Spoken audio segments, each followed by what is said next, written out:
Now, breaking news from WRAL. Coverage you can count on.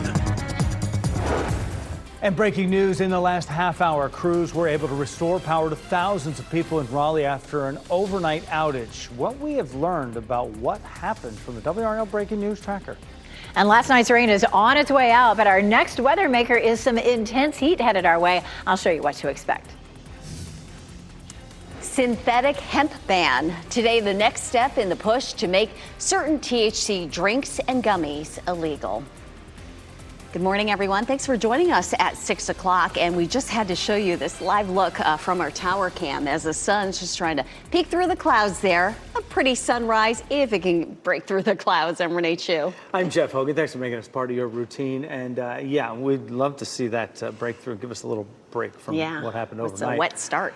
Elizabeth Gardner over in the WRS Severe Weather Center with where the storm action is moving now. Yeah, it's almost over. Just a couple of sprinkles left here around Wake County, Johnston County, and over there into Wilson County as well. So scattered storms will continue. A small chance this afternoon. We'll have that chance almost every day this week. But Thursday, we have a level 2 risk. So that's already a WRAL weather alert day. We're going to talk about what the threats are for us on Thursday coming up. And then heat also. The hottest days of the year are headed our way. Right now, of course, we're looking at just the very end of this rain. You're going to run into some wet streets, but in terms of actually seeing a whole lot of rain falling between Clayton and Smithfield, you may see some. Other than that, it's pretty much over. We do have a small chance for thunderstorms during the evening commute, but most folks will probably stay dry for the rest of the day. Here's a live look at RDU. You can see some clouds hanging through here. Also some wet conditions there as people are headed to and from the airport. 75 is our temperature with a dew point of 71, so very muggy air mass for us. We'll see a high of 93, but that's going to feel more like closer to 100. Wednesday, Thursday, Saturday, and on into next week, all are going to put us at a high risk for heat-related injuries. I'll show you how it will feel coming up. Ken? All right, Elizabeth, at 6:01, the WRAL storm tracker on their way to a tree down on a mobile home in Orange County. But as they're heading that way, Kelsey Coffey and photographer Mark Alexic encountering some rain showers along the way. Kelsey. Yes, Ken, we are. But Elizabeth told us just a second ago there that that rain is really starting to move out. So here's a live look now at 40 West. We just passed the Gorman Street exit. So just a little bit of light drizzle. Nothing right now to be too concerned about. But we'll show you some video now from maybe about a couple of hours ago where you can see that rain really coming down. We've driven through Garner, Apex, Raleigh, and Cary, and we saw rain all in those areas. Wet roads really across Wake County, so be careful as you're headed out on your morning drive. Give yourself a little bit of extra time. You may want to slow down. I know at some points your visibility was even impacted with all of that rain. So Ken, what can you tell folks in the meantime ahead of their morning commute? You just said some really great advice, but we also have a situation happening in Cary. We've got a live pic courtesy of photographer Michael Joyner. This is at Southeast Maynard, right near Walnut Street. You see the limb from a tree hanging down, blocking a small section of Southeast Maynard right now, not causing any delays in that particular area, but we wanted to let you know about it just in case this is part of your morning commute. You're getting ready to head out the door. Tune us in on the radio because of all these changing traffic conditions. We've got you covered at 101.5 HD3. Ken, thanks. Breaking news, Duke Energy crews have restored power to thousands in Raleigh after an overnight power outage.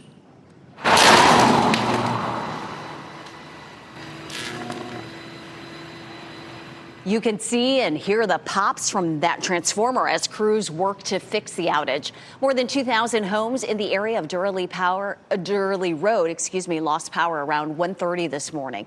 Crews were able to get electricity restored after about 4 hours. More breaking news this morning. Police in Durham responded to a reported shooting on Fayetteville Street. This happened just after midnight. The WRAL Breaking News Tracker was there while officers investigated. We're working to learn more about what happened. This morning, we're working to learn the name of a person who died in a crash in Durham County. The crash happened on NC 98 near Boyce Mill Road just before 6:30 last night. The WRAL Breaking News Tracker was there while the road was shut down for the investigation. Highway Patrol says a pickup truck crossed the center line and hit two other vehicles. The driver of the pickup truck died. Today, the Senate Health Care Committee will discuss banning certain hemp products in our state. They're also looking to prohibit the sale of certain THC drinks and gummies to anyone under the age of 21. Michelle McConaughey is here with that House Bill 328 story. Yeah, Jeff, earlier this session, the House passed the bill. It prohibits anyone under the age of 21 from buying or possessing any hemp-derived consumable products. It also bans hemp-derived products from school grounds. A Senate committee is scheduled to discuss and vote on the new proposal this morning. Businesses would have to be licensed to sell the products. House Bill 328 would also require changes to packaging, including certain information on the labels and no characters designed to appeal to children. In a previous WRAL poll, North Carolina voters say they want state lawmakers to legalize medical marijuana, which has been a sticking point between the GOP-led House and Senate for years. The Health Care Committee meets at 8:30 this morning to hear and vote on the bill. Michelle, thanks. Israel and Iran are trading strikes on a fifth day of conflict. More than 220 people have been killed in Iran since Friday, while 24 people have been killed in Israel, with hundreds more injured. An Iranian government TV employee was killed in a recent strike as well. President Donald Trump left the G7 summit in Calgary, Canada yesterday, one day early. He directed his National Security Council to be ready in the Situation Room when he returned to the White House. On Truth Social, President Trump urged Tehran's estimated 10 million residents to immediately evacuate, but did not provide any details as to why. The conflict began after Israel launched a series of strikes that killed several Iranian military officials. The man suspected of shooting two Minnesota lawmakers and their spouses is in jail this morning after making his first court appearance. Vance Belter will remain in custody until his next court hearing, June 27th, on several federal charges. At the state level, he's facing murder and attempted murder charges. Belter is accused of killing Minnesota State Representative Melissa Hortman and her husband, Mark, who is a Raleigh native. Beltman is also accused of wounding State Senator John Hoffman and his wife. The shootings over the weekend prompted a 43-hour-long manhunt. Covering Durham, property taxes will be going up in the city's newly approved budget for 2025-26. The $772 million proposal includes a nearly 5.5-cent property tax rate increase. It also includes a pay raise for city employees, and it increases the staff of the city's HEART program. HEART is the community safety program that sends unarmed crisis responders to certain emergency calls. The new budget would create 17 new positions. Today, people who live in Rollsville will get a chance to provide input on plans for Wake Med Health to build a $54 million emergency department. Right now, the closest Wake Med emergency facility is on Falls of Noose Road, which is about a 20-minute drive from Rollsville. Now, today's meeting is at 10 a.m. It'll be at the Edgerton building on the North Carolina Department of Health and Human Services, Dorothea Dix campus. The Raleigh Convention Center is hosting another round of graduation ceremonies today. Today, graduates from Rollsville, Fuquay-Varina, East Wake, and Willow Spring high schools will gather for ceremonies. The final Wake schools graduations of the year will be tomorrow. For the full schedule with times and locations, go to WRAL.com. Circling back to the story here in Durham on Fayetteville Street, we're looking into reports of a possible shooting that happened there. And the reason I wanted to bring back to you, just to show you more of this crime scene with the tapes there and this gun that was on the ground, according to our photojournalist that was there on the scene. Again, the WRAL Breaking News Tracker was there overnight while officers investigated. WRAL News will stay with this story to try to get more specifics, including confirming that there actually was a shooting there, especially considering the gun that was on the ground. Rabid animal attack. A Raleigh woman is recovering after she was attacked by a fox. How she's doing and what officials are warning people about when it comes to wild animals. And 10 years later, we'll hear from survivors of the Charleston church shooting, a decade after that tragedy that killed 9 people.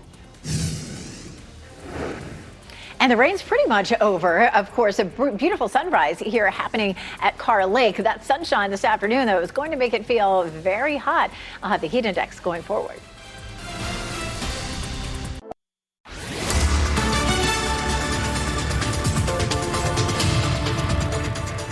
6:11. Just a couple of isolated showers left, mainly here just in the northeastern corner of Johnston County. You can see northeast of Smithfield, not too far from Wilson's Mills. Just a little patch of some rain there. Other than that, we're pretty much done. Starting to see the sunshine breaking out. It is steamy out there, and boy, that's going to be with us really just going forward. We have a small chance for thunderstorms later on this afternoon around the time of the evening commute. I wouldn't expect it to be enough to cause any major problems. That sunshine really brightening things up here at Sanford. Starting to see some breaks in the clouds across the viewing area now, but that sunshine is not really going to be our friend later today, that's for sure.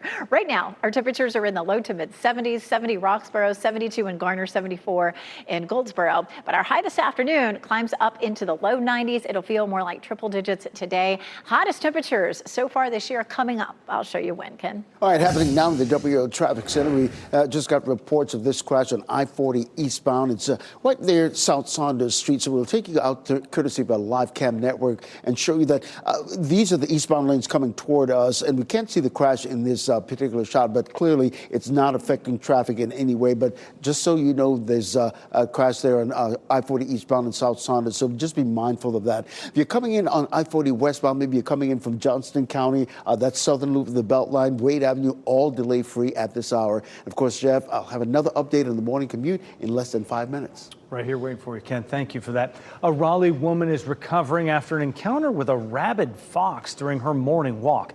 I want to warn you, the video and audio you're about to see and hear is disturbing.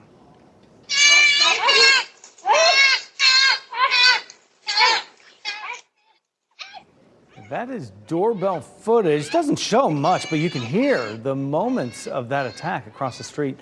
Police were called to Marathon Lane in northeast Raleigh on Saturday morning after reports of someone being bitten by a fox. An animal control officer captured the animal and had it tested, and it tested positive for rabies. The woman's son-in-law spoke with WRAL about what happened. She was holding the head of the fox with one hand, and the other hand just tried to keep it from scratching her or biting her any further.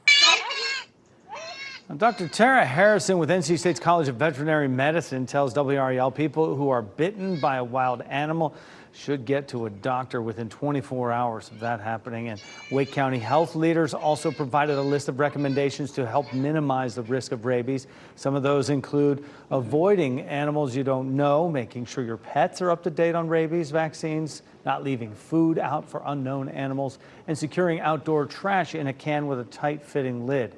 A full list of recommendations can be found on this story at WRAL.com. Today marks 10 years since the tragic Charleston church shooting in South Carolina that killed 9 people. On June 17, 2015, a white supremacist opened fire during a Bible study prayer at Mother Emanuel AME Church. Dylan Roof was convicted in that shooting and sentenced to death. Survivors are remembering that day, and ahead on the Today Show, Craig Melvin sits down with some of them about this tragic anniversary. What have the last 10 years been like for you?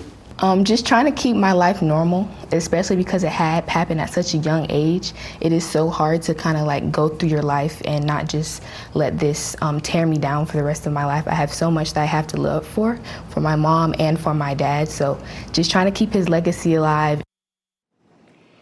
And Craig will have more on how the community is finding strength despite the pain that is still present, coming up on Today at 8:30. Durham Police says it will announce a new division to its department today. The department says the division will be aimed at cutting down on response times to traffic crashes and help ease the workload of patrol units. The news conference is scheduled for noon at Durham Police headquarters, and WRAL will be there. One of Wake County's most popular parks will be around for at least 20 more years. Commissioners approved a new lease for Lake Crabtree County Park yesterday that covers nearly 70 acres of trails, playgrounds, waterfront right off I-40 near Morrisville. Not included are the more than 140 acres, which included the park's mountain biking trails. The airport authority owns the land and is planning to develop it. Those against the development are calling the new lease a big loss. A lot of the use was because there were so many things to do there, and now you're cutting out a whole lot. So, time will tell whether it's going to be the most used park. And now it may just be a drain on Wake County dollars. It was the county's most popular park. We'll see in the future. According to the agreement, Wake County will pay more than $200,000 a year for the park. They're looking for other areas nearby to replace the trails, which closed earlier this month. Today, parents and teachers will be at the North Carolina General Assembly to show their opposition to several pieces of legislation. The group Red, Wine, and Blue will host what it calls a Read-In Speak Out event. And attendees will speak out against legislation that addresses book bans, diversity, equity, and inclusion bans, and voter ID. That demonstration is expected to last from 9 a.m. until noon. President Donald Trump will not be invited to the annual NAACP National Convention in Charlotte next month. The NAACP says it's the first time the organization has not invited a sitting president. The president of the NAACP says it has nothing to do with political party, but has accused Trump of trying to eliminate civil rights. The White House responded back by accusing the organization of pushing hate and division. The organization has filed several lawsuits against the Trump administration. The convention is scheduled to start July 12th. One of the doctors accused of giving ketamine to actor Matthew Perry agreed to a plea deal. Dr. Salvador Plasencia is one of 5 people charged in connection with the actor's death in 2023. An agreement filed yesterday shows he will plead guilty to 4 counts of distribution of ketamine. The doctor is expected to enter his plea in the coming weeks. 6:18 the time right now. Do they need to be watering at Southern Pines Longleaf Golf and Family Club right now? They're doing it regardless. You know, I think we're turning the corner, though, on some of the water. But a beautiful sunrise, and hopefully golfers will be able to get out there in between the storms. Meteorologist Elizabeth Gardner tracking what's leaving and then what's going to come later today. Yeah, the rain moves out and really starts to taper off. It's been fairly wet, you know, for the last few days, but we're about to change gears. It'll be drier, but much hotter. Hottest, really, days that we've seen so far this year. The rain that we saw overnight last night is almost over. We'll zoom in here. Just a tiny little cell just north of I-85, east of Wilson's Mill, kind of headed over toward Lucama. That one's falling apart. We're pretty much done with the rain. Of course, we were kind of laughing down here at Southern Pines. They've had about 2.7 inches of rain in the last 7 days. You know, that's a good bit, but not everybody's seen that much. As a matter of fact, downtown Raleigh's seen about a half an inch. However, as much as 4.5 to 6 inches of rain over around Rocky Mount and Wilson, about 3 inches in Fayetteville, up in the northeast, about 2 to 3 inches of rain. So it's been a good soaker. We're doing just fine in terms of drought, which is exactly where we want to be heading into July and August, which tend to be really hot and dry. Notice the rain just continuing to zip on out of here. We're completely done with it, most likely by about 8 o'clock, so another hour or so. And then lots of sunshine this afternoon. There's lunchtime. We head into the afternoon. A small chance of thunderstorms. Southern Pines may get an isolated storm there. Anybody could, but the amount of rain that we see this afternoon is going to be minimal. Our next weather maker comes on Thursday. A strong cold front comes through. It's a WRAL weather alert day. We can see wind damage and heavy rain with this. Already a level 2 risk. That means scattered potential for wind damage across our area. And of course, we're expecting that to be late in the afternoon or evening. Some localized wind damage, some flooding possible. And of course, that level 2 risk does cover the bulk of our viewing area. This is a look at what's happening outside right now. Some sunshine here in our backyard, and the sunshine's trying to come out. Still a bit gray there in Fayetteville and in Apex. The next big thing that we'll be watching, next big weather maker, is of course the big jump in our heat. Our heat risk goes to major Wednesday, Thursday, Saturday, and beyond. It's a little break on Friday because of Thursday's front. Our potential for dangerous heat, look at this, 102 this afternoon, feeling like 104 on Wednesday and Thursday. Typically 105 to 106 is where the Weather Service will put us under a heat advisory. So we go from, you know, having some very wet weather and a chance of some severe storms on Thursday to some of the hottest temperatures so far this year by early next week. Got to prepare for that. Yeah. Elizabeth, thanks. Hey, listen, Carrie Cruz, the maintenance crews, are right now working to remove that branch that fell from a tree. It's on Southeast Maynard near Walnut, but it's not causing any problems for you this morning. But I just thought you should know about it just in case that's part of your morning commute. A handful of incidents on our live traffic map this morning, but the one I want to bring your attention to is I-40 eastbound near South Saunders Street. As we take you outside,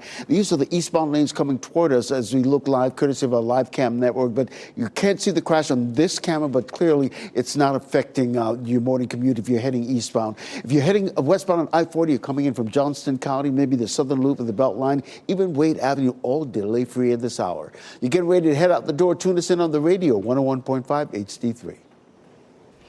Improving child welfare. A new report highlights the problems within one local county, what officials are already doing to fix it. And preventing foodborne illness. In the next hour, 5 on Your Side shares how you can take charge of food safety at home and keep your family healthy.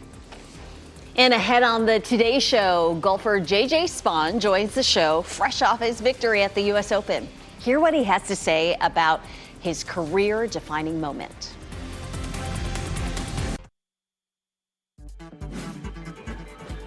This What's Trending report, sponsored by Rug & Home.